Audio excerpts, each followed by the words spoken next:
ਸਤਿ ਸ਼੍ਰੀ ਅਕਾਲ ਦੋਸਤੋ, ਤੁਹਾਡਾ ਸਵਾਗਤ ਹੈ ਤੁਹਾਡੇ ਆਪਣੇ ਚੈਨਲ ਪੰਜਾਬ ਐਗਜ਼ਾਮ ਅੱਡਾ ਦੇ ਵਿੱਚ। ਤੇ ਜਿਵੇਂ ਕਿ ਤੁਹਾਨੂੰ ਪਤਾ ਕਿ ਆਪਾਂ ਇੰਡੀਅਨ ਪੋਲਿਟੀ ਦੀ ਸੀਰੀਜ਼ ਕਵਰ ਕਰ ਰਹੇ ਹਾਂ, ਉਹਦੇ ਵਿੱਚ ਆਪਾਂ ਹਿਸਟੋਰੀਕਲ ਬੈਕਗਰਾਉਂਡ ਕਵਰ ਕਰ ਰਹੇ ਹਾਂ ਤੇ ਅੱਜ ਦਾ ਦੂਜਾ ਲੈਕਚਰ ਹੈਗਾ।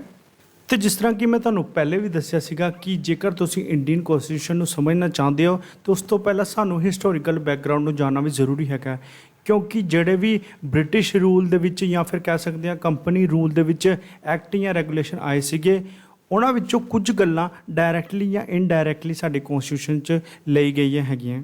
ਤੇ ਇਸ ਕਰਕੇ ਇੰਡੀਅਨ ਕਨਸਟੀਟਿਊਸ਼ਨ ਨੂੰ ਸਮਝਣ ਤੋਂ ਪਹਿਲਾਂ ਇਹਦੀ ਹਿਸਟੋਰੀਕਲ ਬੈਕਗਰਾਉਂਡ ਨੂੰ ਸਮਝਣਾ ਜ਼ਰੂਰੀ ਹੈਗਾ। ਤੇ ਸ਼ੁਰੂ ਕਰਦੇ ਹਾਂ ਬਿਨਾਂ ਕਿਸੇ ਦੇਰੀ ਤੋਂ। ਤੇ ਜੇਕਰ ਹਾਲੇ ਤੱਕ ਤੁਸੀਂ ਸਾਡਾ ਚੈਨਲ ਨਹੀਂ ਸਬਸਕ੍ਰਾਈਬ ਕੀਤਾ ਤੇ ਚੈਨਲ ਨੂੰ ਸਬਸਕ੍ਰਾਈਬ ਕਰ ਲਓ ਤੇ ਬੈਲ ਆਈਕਨ ਨੂੰ ਦਬਾ ਦਿਓ ਤਾਂ ਕਿ ਜਿਹੜੀ ਵੀ ਨਵੀਂ ਵੀਡੀਓ ਆਏ ਤੁਹਾਡੇ ਤੱਕ ਸਭ ਤੋਂ ਪਹਿਲਾਂ ਪਹੁੰਚੇ। ਇਸ ਤੋਂ ਇਲਾਵਾ ਦੋਸਤੋ, ਜੇਕਰ ਤੁਸੀਂ ਹਾਲੇ ਪਹਿਲਾ ਲੈਕਚਰ ਨਹੀਂ ਦੇਖਿਆ ਤੇ ਪਹਿਲਾ ਲੈਕਚਰ ਦੇਖ ਲਓ, ਕਿਉਂਕਿ ਕਿਸੇ ਵੀ ਚੀਜ਼ ਨੂੰ ਸੀਰੀਜ਼ ਬਾਏ ਸੀਰੀਜ਼ ਕਰਾਂਗੇ ਤੇ ਵਧੀਆ ਤਰੀਕੇ ਨਾਲ ਸਮਝ ਆਏਗਾ। ਤੇ ਦੋਸਤੋ ਸ਼ੁਰੂ ਕਰਦੇ ਹਾਂ। ਤੇ ਦੋਸਤੋ, ਜਿਵੇਂ ਕਿ ਤੁਹਾਨੂੰ ਮੈਂ ਦੱਸਿਆ ਸੀਗਾ ਕਿ 1858 ਤੱਕ ਕੰਪਨੀ ਰੂਲ ਰਿਹਾ ਸੀਗਾ, ਉਹਦੇ ਅੰਡਰ ਜਿਹੜੇ ਵੀ ਐਕਟ ਆਏ ਸੀਗੇ ਉਹ ਆਪਾਂ ਪਹਿਲੀ ਵੀਡੀਓ 'ਚ ਕਵਰ ਕਰ ਚੁੱਕੇ ਹਾਂ। ਤੇ ਅੱਜ ਆਪਾਂ ਕਵਰ ਕਰਾਂਗੇ ਕਿ ਜਦੋਂ ਬ੍ਰਿਟਿਸ਼ ਰੂਲ ਡਾਇਰੈਕਟਲੀ ਆਇਆ ਸੀਗਾ ਤੇ ਉਦੋਂ ਜਿਹੜੇ ਐਕਟ ਉਹਨਾਂ ਨੇ ਪਾਸ ਕੀਤੇ ਸੀਗੇ ਉਹਨਾਂ ਬਾਰੇ ਅੱਜ ਆਪਾਂ ਪੜ੍ਹਾਂਗੇ। ਤੇ ਹੁਣ ਸਭ ਤੋਂ ਪਹਿਲੇ ਆਪਾਂ ਪੜ੍ਹਦੇ ਹਾਂ ਗਵਰਨਮੈਂਟ ਆਫ ਇੰਡੀਆ ਐਕਟ 1858। ਜਿਵੇਂ ਕਿ ਤੁਹਾਨੂੰ ਪਤਾ ਕਿ 1857 ਦੇ ਵਿੱਚ ਮੈਂ ਦੱਸਿਆ ਸੀਗਾ ਕਿ ਰਿਵੋਲਟ ਹੋ ਗਿਆ ਸੀਗਾ, ਸਿਪਾਹੀਆਂ ਨੇ ਵਿਦਰੋਹ ਕਰਤਾ ਸੀਗਾ, ਜਿਹਨੂੰ ਆਪਾਂ ਸਿਪੋਏ ਮਿਊਟਨੀ ਵੀ ਕਹਿੰਦੇ ਹਾਂ ਜਾਂ ਫਿਰ ਫਸਟ ਵਾਰ ਆਫ ਇੰਡੀਪੈਂਡੈਂਸ ਵੀ ਕਿਹਾ ਜਾਂਦਾ ਇਹਨੂੰ। ਉਸ ਤੋਂ ਬਾਅਦ ਬ੍ਰਿਟਿਸ਼ ਸਰਕਾਰ ਨੇ ਜਿਹੜੀ ਹੈਗੀ ਹੈ ਕੰਪਨੀ ਦਾ ਰੂਲ ਖਤਮ ਕਰਤਾ ਤੇ ਡਾਇਰੈਕਟਲੀ ਇੰਡੀਆ ਨੂੰ ਰੂਲ ਕਰਨਾ ਸ਼ੁਰੂ ਕਰਤਾ ਸੀ। ਤੇ ਕੰਪਨੀ ਰੂਲ ਖਤਮ ਹੋਣ ਤੋਂ ਬਾਅਦ ਜਿਹੜਾ ਪਹਿਲਾ ਐਕਟ ਪਾਸ ਹੋਇਆ ਸੀਗਾ ਉਹ ਸੀਗਾ ਗਵਰਨਮੈਂਟ ਆਫ ਇੰਡੀਆ ਐਕਟ, ਜਿਹਨੂੰ ਕਿ Act of Good Government of India ਵੀ ਕਿਹਾ ਜਾਂਦਾ ਹੈ। ਐਕਟ ਦਾ ਨਾਮ ਪੜ੍ਹ ਕੇ ਇਸ ਤਰ੍ਹਾਂ ਲੱਗ ਰਿਹਾ ਕਿ ਕਿਤੇ ਨਾ ਕਿਤੇ ਇੰਡੀਆ ਦੇ ਲੋਕਾਂ ਦੀ ਭਲਾਈ ਵਾਸਤੇ ਕੋਈ ਐਕਟ ਹੋਏਗਾ, ਪਰ ਇਸ ਤਰ੍ਹਾਂ ਦਾ ਕੁਝ ਨਹੀਂ ਸੀਗਾ। ਬ੍ਰਿਟਿਸ਼ ਸਰਕਾਰ ਨੇ ਇੰਡੀਆ ਨੂੰ ਡਾਇਰੈਕਟਲੀ ਰੂਲ ਕਰਨ ਦੇ ਲਈ ਜੋ ਵੀ ਚੇਂਜਸ ਕਰਨੇ ਸੀਗੇ ਗਵਰਨਮੈਂਟ ਦੇ ਵਿੱਚ ਉਹ ਕਰਨਾ ਸ਼ੁਰੂ ਕਰਤੇ ਇਸ ਐਕਟ ਦੇ ਤਹਿਤ। ਹੁਣ ਆਪਾਂ ਕੁਝ ਫੀਚਰ ਪੜ੍ਹ ਲੈਂਦੇ ਹਾਂ ਗਵਰਨਮੈਂਟ ਆਫ ਇੰਡੀਆ ਐਕਟ 1858 ਦੇ। ਹੁਣ ਇਹਦੇ ਵਿੱਚ ਕੀ ਹੋਇਆ ਕਿ ਜਿਹੜੇ ਗਵਰਨਰ ਜਨਰਲ ਆਫ ਇੰਡੀਆ ਬਣਾਇਆ ਸੀਗਾ ਇਹਨਾਂ ਨੇ ਪਹਿਲੇ ਐਕਟਸ ਦੇ ਦੌਰਾਨ, ਉਹਨੂੰ ਚੇਂਜ ਕਰਕੇ ਇਹਨਾਂ ਨੇ ਬਣਾਤਾ ਵਾਇਸਰੋਏ ਆਫ ਇੰਡੀਆ। ਤੇ ਜਿਹੜੇ ਇਸ ਤਰ੍ਹਾਂ ਦੇ ਫਸਟ ਵਾਇਸਰੋਏ ਆਫ ਇੰਡੀਆ ਸੀਗੇ ਉਹ ਸੀਗੇ ਲਾਰਡ ਕੈਨਿੰਗ। ਇਹ ਤੁਸੀਂ ਯਾਦ ਰੱਖਣਾ, ਡਾਇਰੈਕਟਲੀ MCQs ਦੇ ਵਿੱਚ ਪੁੱਛਿਆ ਜਾ ਸਕਦਾ। ਤੇ ਇਸ ਤੋਂ ਇਲਾਵਾ ਇਹਨਾਂ ਨੇ ਕੀ ਕੀਤਾ, ਜਿਹੜਾ ਇਹਨਾਂ ਨੇ ਸਿਸਟਮ ਬਣਾਇਆ ਸੀਗਾ ਡਬਲ ਗਵਰਨਮੈਂਟ ਦਾ, ਜਿਹਦੇ ਵਿੱਚ ਕੀ ਬੋਰਡ ਆਫ ਕੰਟਰੋਲ ਹੁੰਦਾ ਸੀਗਾ ਤੇ ਕੋਰਟ ਆਫ ਡਾਇਰੈਕਟਰ ਹੁੰਦਾ ਸੀ। ਇਹਨਾਂ ਨੇ ਕੀ ਕੀਤਾ ਕਿ ਕੋਰਟ ਆਫ ਡਾਇਰੈਕਟਰ ਤੇ ਬੋਰਡ ਆਫ ਕੰਟਰੋਲ ਨੂੰ ਅਬੋਲਿਸ਼ ਕਰਤਾ, ਜਿਹਦੇ ਨਾਲ ਕਿ ਡਬਲ ਗਵਰਨਮੈਂਟ ਦਾ ਸਿਸਟਮ ਵੀ ਐਂਡ ਹੋ ਗਿਆ।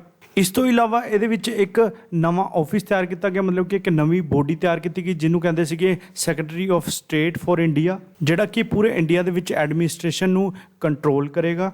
ਤੇ ਇਸੀ ਐਕਟ ਦੇ ਵਿੱਚ ਕਿਹਾ ਗਿਆ ਕਿ ਜਿਹੜਾ ਇਹ secretary of the state for India ਹੋਏਗਾ ਇਹ ਇੱਕ ਬ੍ਰਿਟਿਸ਼ ਕੈਬਨਿਟ ਦਾ ਮੈਂਬਰ ਹੋਏਗਾ ਤੇ ਇਹ ਰਿਸਪੌਂਸਿਬਲ ਹੋਏਗਾ ਬ੍ਰਿਟਿਸ਼ ਪਾਰਲੀਮੈਂਟ ਨੂੰ। ਮਤਲਬ ਜੋ ਵੀ ਕੰਮ ਹੋਣਗੇ ਇੰਡੀਆ ਦੇ ਵਿੱਚ ਉਹਦੀ ਪੂਰੀ ਜਾਣਕਾਰੀ ਇਹ ਬ੍ਰਿਟਿਸ਼ ਪਾਰਲੀਮੈਂਟ ਨੂੰ ਦੇਗਾ। ਇਸ ਤੋਂ ਇਲਾਵਾ ਕਿਹਾ ਗਿਆ ਕਿ ਜਿਹੜਾ ਇਹ secretary of state for India ਹੈਗਾ ਇਹਨੂੰ 15 ਮੈਂਬਰ ਦੀ ਕੌਂਸਲ ਦਿੱਤੀ ਜਾਏਗੀ ਜਿਹੜੀ ਕਿ ਇਹਨੂੰ ਅਸਿਸਟ ਕਰੇਗੀ। ਤੇ ਇਹ ਜਿਹੜੀ 15 ਮੈਂਬਰ ਦੀ ਕੌਂਸਲ ਹੋਏਗੀ ਇਹ ਇੱਕ ਤਰ੍ਹਾਂ ਦੀ ਐਡਵਾਈਜ਼ਰੀ ਬੋਡੀ ਦੀ ਤਰ੍ਹਾਂ ਕੰਮ ਕਰੇਗੀ ਇਹਦੇ ਨਾਲ। ਤੇ ਕਿਹਾ ਗਿਆ ਕਿ ਇਹ ਜਿਹੜਾ ਸੈਕਟਰੀ ਆਫ ਦਾ ਸਟੇਟ ਹੋਏਗਾ, ਇਹ ਜਿਹੜੀ 15 ਮੈਂਬਰ ਦੀ ਕੌਂਸਲ ਹੈਗੀ ਹੈ ਇਹਦਾ ਖੁਦ ਚੇਅਰਮੈਨ ਹੋਏਗਾ।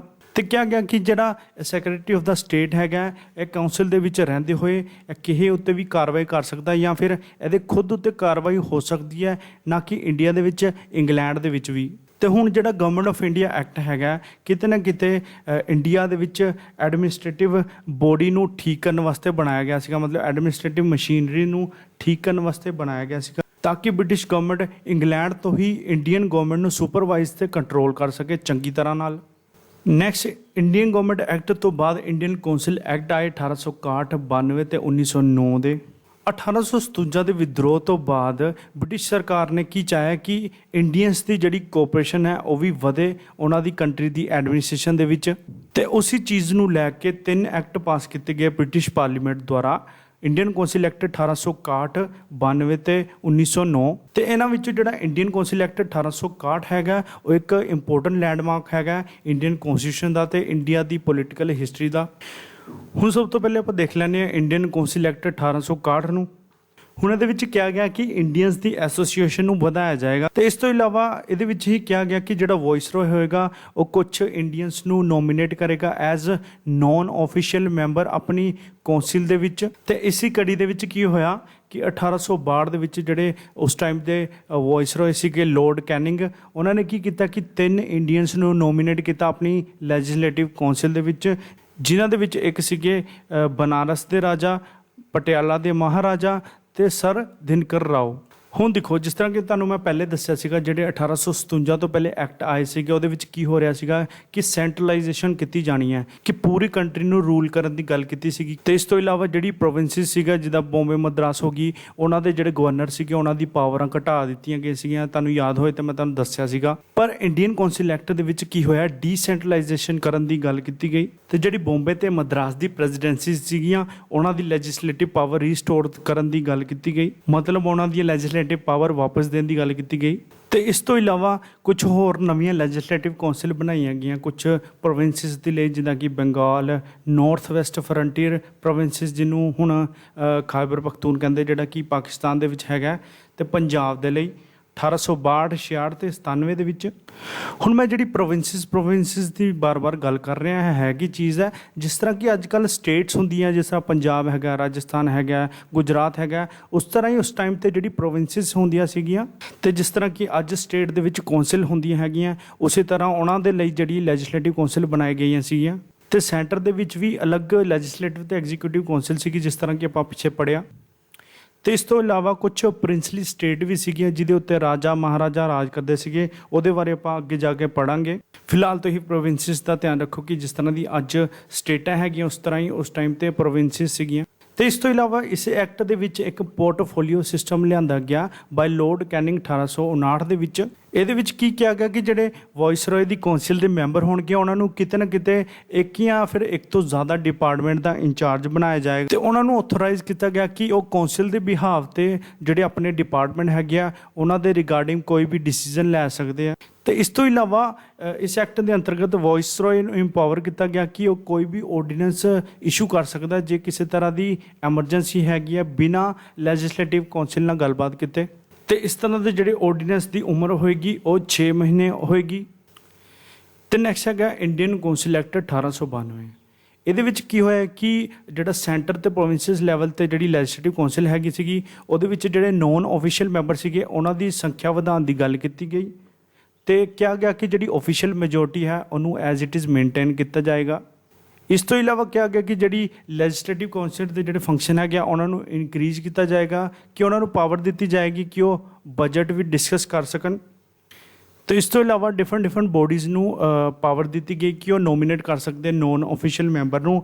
ਤੇ ਇਹਦੇ ਵਿੱਚ ਜਿਹੜੇ ਸੈਂਟਰਲ ਲੈਜਿਸਲੇਟਿਵ ਕੌਂਸਲ ਦੇ ਜਿਹੜੇ ਮੈਂਬਰ ਸੀਗੇ ਨੌਨ ਆਫੀਸ਼ੀਅਲ ਮੈਂਬਰ, ਉਹਨਾਂ ਨੂੰ ਕੌਣ ਨੋਮੀਨੇਟ ਕਰ ਸਕਦਾ ਸੀਗਾ, ਉਹ ਕਰ ਸਕਦਾ ਸੀਗਾ ਵਾਇਸਰੋਏ। ਕਿਹਦੀ ਰਿਕਮੈਂਡੇਸ਼ਨ ਦੇ ਨਾਲ? ਪ੍ਰੋਵਿੰਸ਼ੀਅਲ ਲੈਜਿਸਲੇਟਿਵ ਕੌਂਸਲ ਦੀ ਰਿਕਮੈਂਡੇਸ਼ਨ ਦੇ ਨਾਲ ਤੇ ਨਾਲ Bengal chamber of commerce the recommendation ਦੇ ਨਾਲ। ਤੇ ਇਸ ਤੋਂ ਇਲਾਵਾ ਪ੍ਰੋਵਿੰਸ਼ੀਅਲ ਲੈਜਿਸਲੇਟਿਵ ਕੌਂਸਲ ਦੀ ਗੱਲ ਕਰੀਏ, ਉਹਦੇ ਵਿੱਚ ਜਿਹੜੇ ਨੌਨ ਆਫੀਸ਼ੀਅਲ ਮੈਂਬਰ ਨੋਮੀਨੇਟ ਹੋਣਗੇ, ਉਹਦੇ ਕੋਲ ਕਿਹਦੀ ਪਾਵਰ ਸੀ? ਕੌਣ ਨੋਮੀਨੇਟ ਕਰ ਸਕਦਾ ਸੀਗਾ? ਉਹ ਕਰ ਸਕਦਾ ਸੀਗਾ ਗਵਰਨਰ। ਕਿਹਦੀ ਰਿਕਮੈਂਡੇਸ਼ਨ ਦੇ ਨਾਲ? ਡਿਸਟ੍ਰਿਕਟ ਬੋਰਡ ਦੀ, ਮਿਊਨਿਸਪੈਲਿਟੀ ਦੀ, ਯੂਨੀਵਰਸਿਟੀਜ਼ ਦੀ, ਵਪਾਰਿਕ ਮੰਡਲਾਂ ਦੀ ਰਿਕਮੈਂਡੇਸ਼ਨ ਦੇ ਨਾਲ, ਜ਼ਮੀਂਦਾਰ ਜਾਂ ਫਿਰ ਚੈਂਬਰ ਦੀ ਰਿਕਮੈਂਡੇਸ਼ਨ ਦੇ ਨਾਲ। ਨੈਕਸਟ ਹੈਗਾ ਇੰਡੀਅਨ ਕੌਂਸਲ ਐਕਟ 1909। ਤੇ ਇੰਡੀਅਨ ਕੌਂਸਲ ਐਕਟ ਦੀ ਕੜੀ ਦੇ ਵਿੱਚ ਜਿਹੜਾ ਤੀਸਰਾ ਤੇ ਲਾਸਟ ਐਕਟ ਸੀਗਾ ਉਹ ਸੀਗਾ ਇੰਡੀਅਨ ਕੌਂਸਲ ਐਕਟ 1909। ਇਸ ਐਕਟ ਨੂੰ ਮੋਰਲੇ ਮਿੰਟੋ ਰਿਫਾਰਮ ਵੀ ਕਿਹਾ ਜਾਂਦਾ ਕਿਉਂਕਿ ਉਸ ਟਾਈਮ ਦੇ ਜਿਹੜੇ ਸੈਕਟਰੀ ਆਫ ਦਾ ਸਟੇਟ ਸੀਗੇ ਉਹ ਸੀਗੇ ਲਾਰਡ ਮੋਰਲੇ ਤੇ ਜਿਹੜੇ ਵਾਇਸਰੋਏ ਸੀਗੇ ਉਹ ਸੀਗੇ ਲਾਰਡ ਮਿੰਟੋ। ਇਹ ਤੁਸੀਂ ਯਾਦ ਰੱਖਣਾ। ਹੁਣ ਇਹਦੇ ਵਿੱਚ ਕੀ ਕਿਹਾ ਗਿਆ, ਜਿਹੜਾ ਸੈਂਟਰ ਤੇ ਪ੍ਰੋਵਿੰਸਿਸ ਹੈਗੀਆਂ ਦੋਨਾਂ ਦੀ ਲੈਜਿਸਲੇਟਿਵ ਕੌਂਸਲ ਦਾ ਜਿਹੜਾ ਸਾਈਜ਼ ਹੈਗਾ ਉਹ ਇਨਕਰੀਜ਼ ਕਰਨੇ ਪੈਣਾ। ਤੇ ਇਸੀ ਕੜੀ ਦੇ ਵਿੱਚ ਕੀ ਕੀਤਾ ਗਿਆ ਕਿ ਜਿਹੜੀ ਸੈਂਟਰਲ ਲੈਜਿਸਲੇਟਿਵ ਕੌਂਸਲ ਹੀ ਉਹਦੇ ਵਿੱਚ ਜਿਹੜੇ ਮੈਂਬਰ ਸੀਗੇ 16 ਤੋਂ 60 ਕਰ ਦਿੱਤੇ ਗਏ, ਪਰ ਜਿਹੜੀ ਆਫੀਸ਼ੀਅਲ ਮੈਜੋਰਟੀ ਸੀਗੀ ਉਹਨੂੰ ਉਸੇ ਤਰ੍ਹਾਂ ਰੱਖਿਆ ਗਿਆ। ਤੇ ਇਸ ਤੋਂ ਇਲਾਵਾ ਪ੍ਰੋਵਿੰਸ਼ੀਅਲ ਲੈਜਿਸਲੇਟਿਵ ਕੌਂਸਲ ਦੀ ਗੱਲ ਕਰੀਏ ਤੇ ਉਹਦੇ ਵਿੱਚ ਮੈਂਬਰ ਦੀ ਜਿਹੜੀ ਸੰਖਿਆ ਸੀਗੀ ਉਹ ਨੋਟ ਯੂਨੀਫਾਰਮ ਸੀਗੀ, ਮਤਲਬ ਕਿ ਉਹਦੇ ਵਿੱਚ ਪਤਾ ਨਹੀਂ ਸੀਗਾ ਕਿ ਕਿੰਨੇ ਡੈਫੀਨੇਟ ਮੈਂਬਰ ਹੋਣਗੇ। ਇਸ ਤੋਂ ਇਲਾਵਾ ਉਹਦੇ ਵਿੱਚ ਅਲੋ ਕੀਤਾ ਗਿਆ ਕਿ ਜਿਹੜੀ ਨੋਨ ਆਫੀਸ਼ੀਅਲ ਮੈਜੋਰਟੀ ਵੀ ਹੋ ਸਕਦੀ ਹੈ, ਜਿਸ ਤਰ੍ਹਾਂ ਕਿ ਸੈਂਟਰ ਦੇ ਵਿੱਚ ਆਫੀਸ਼ੀਅਲ ਮੈਜੋਰਟੀ ਸੀਗੀ ਤੇ ਇਹਦੇ ਵਿੱਚ ਨੋਨ ਆਫੀਸ਼ੀਅਲ ਮੈਜੋਰਟੀ ਵੀ ਹੋ ਸਕਦੀ ਹੈ। ਤੇ ਇਸੀ ਕੜੀ ਦੇ ਵਿੱਚ ਕੀ ਕੀਤਾ ਗਿਆ ਕਿ ਦੋਨੋਂ ਲੈਵਲ ਦੀ ਜਿਹੜੀ ਸੈਂਟਰ ਤੇ ਪ੍ਰੋਵਿੰਸ਼ੀਅਲ ਲੈਵਲ ਦੀ ਲੈਜਿਸਲੇਟਿਵ ਕੌਂਸਲ ਹੈਗੀ, ਉਹਨਾਂ ਦੀ ਪਾਵਰਾਂ ਨੂੰ ਜਾਂ ਉਹਨਾਂ ਦੇ ਫੰਕਸ਼ਨ ਨੂੰ ਇਲੈਬੋਰੇਟ ਕੀਤਾ ਗਿਆ ਜਾਂ ਇਨਲਾਰਜ ਕੀਤਾ ਗਿਆ, ਮਤਲਬ ਕਿ ਵਧਾਇਆ ਗਿਆ।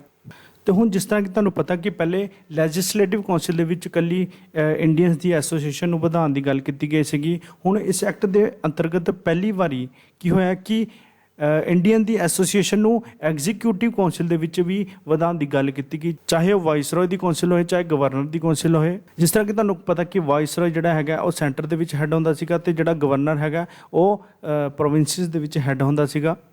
ਤੇ ਇਹਦੇ ਵਿੱਚ ਜਿਹੜੀ ਇੰਪੋਰਟੈਂਟ ਗੱਲ ਕਰਨ ਵਾਲੀ ਹੈਗੀ ਆ ਉਹ ਇਹ ਹੈਗੀ ਹੈ ਕਿ ਸਤਿੰਦਰ ਪ੍ਰਸਾਦ ਸਿਨਹਾ ਜੀ ਜਿਹੜੇ ਹੈਗੇ ਸੀਗੇ ਉਹ ਪਹਿਲੇ ਇੰਡੀਅਨ ਸੀਗੇ ਇਸ ਤਰ੍ਹਾਂ ਦੇ ਜਿਨ੍ਹਾਂ ਨੇ ਵਾਇਸਰੋਇਜ਼ ਦੀ ਐਗਜ਼ੀਕਿਊਟਿਵ ਕੌਂਸਲ ਨੂੰ ਜੁਆਇਨ ਕੀਤਾ ਸੀਗਾ ਐਜ਼ ਲਾਅ ਮੈਂਬਰ। ਤੇ ਹੁਣ ਜਿਹੜੀ ਅਗਲੀ ਗੱਲ ਹੈਗੀ ਹੈ ਇਸ ਐਕਟ ਦੀ ਸਭ ਤੋਂ ਇੰਪੋਰਟੈਂਟ ਗੱਲ ਹੈਗੀ ਹੈ ਕਿ ਇਹਨਾਂ ਨੇ ਇੱਕ communal representation for Muslim introduce ਕੀਤਾ ਸੀਗਾ, ਮਤਲਬ ਕਿ ਇੱਕ ਸੈਪਰੇਟ ਇਲੈਕਟੋਰੇਟ ਸਿਸਟਮ।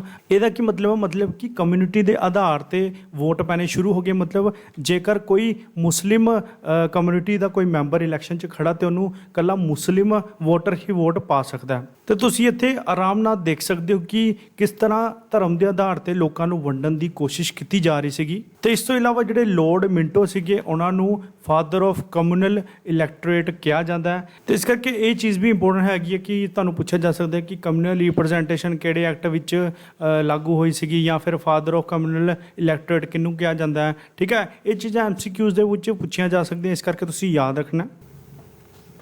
ਤੇ ਦੋਸਤੋ ਆਪਾਂ ਕੰਪਨੀ ਰੂਲ ਦੇ ਵਿੱਚ ਇਹ ਸਾਰੇ ਐਕਟ ਖਤਮ ਕਰ ਚੁੱਕੇ ਹਾਂ, ਕਰਾਊਨ ਰੂਲ ਦੇ ਵਿੱਚ ਇਹ ਸਾਰੇ ਵਾਲੇ ਐਕਟ ਖਤਮ ਕਰ ਚੁੱਕੇ ਹਾਂ। ਵੀਡੀਓ ਜ਼ਿਆਦਾ ਲੰਬੀ ਨਾ ਹੋਏ ਇਸ ਕਰਕੇ ਆਪਾਂ ਇਸ ਵੀਡੀਓ ਨੂੰ ਇੱਥੇ ਸਮਾਪਤ ਕਰਦੇ ਹਾਂ। ਜਿਹੜੇ ਅਗਲੇ ਐਕਟ ਹੈਗੇ ਆ ਉਹ ਬਹੁਤ ਹੀ ਜ਼ਿਆਦਾ ਇੰਪੋਰਟੈਂਟ ਹੈਗੇ ਆ ਕਿਉਂਕਿ ਇਹਦੇ ਵਿੱਚੋਂ ਕਾਫੀ ਗੱਲਾਂ ਜਿਹੜੀ ਡਾਇਰੈਕਟਲੀ ਸਾਡੇ ਕਨਸਟੀਟਿਊਸ਼ਨ ਦੇ ਵਿੱਚ ਲਈ ਗਈਆਂ ਹੈਗੀਆਂ। ਤੇ ਇਹਨਾਂ ਐਕਟਸ ਨੂੰ ਆਪਾਂ ਅਗਲੀ ਵੀਡੀਓ ਦੇ ਵਿੱਚ ਕਵਰ ਕਰਾਂਗੇ ਪੂਰੀ ਡਿਟੇਲ ਦੇ ਨਾਲ।